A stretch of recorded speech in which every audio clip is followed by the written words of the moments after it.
kulanti wacan oo wanaagsan daawadayaal ku soo dhawaada barnaamijkeeni Amiiri iyo maanta.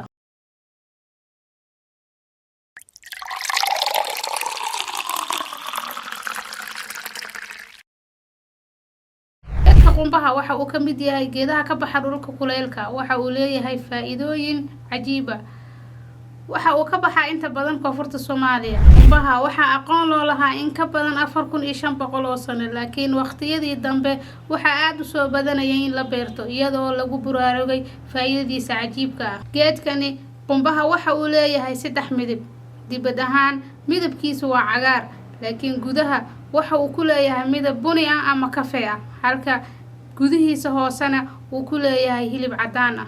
nafaqooyinkiisa waxaa ka mid ah sida proteins iyo minerals iyo xaddi aan badnayn oo vitamin B ah, laakiin fitamiino saas oo badan lagama helo.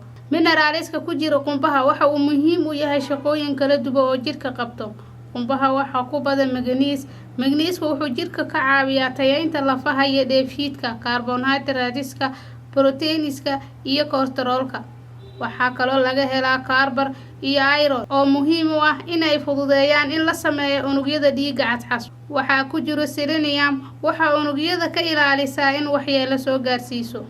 Qumbaha waxa ku yar carbska, waxa ku badan dufinta iyo fiberska, sidaa awgeed waxa ay yareysaa sokorta dhiigga. Waxaa laga helaa arginin badan maadaama ay ku badan tahay argintan. Xeeldheerayaal ayaa sheegay in ay kobcinayso tayada unugyada soo saara insulinka, waxay hoos u dhigtaa sokorta dhiigga. Qumbaha waxaa loo adeegsan karaa siyaabooyin kala duwan oo ay ka mid tahay in lagu macaaneeyo cunnada sida bariiska iyo kalluunka.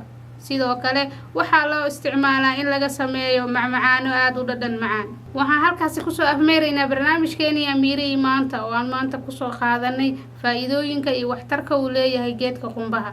Intaan barnaamijkan oo kale ku kulmayno waa Amiiro, nabadgelyo.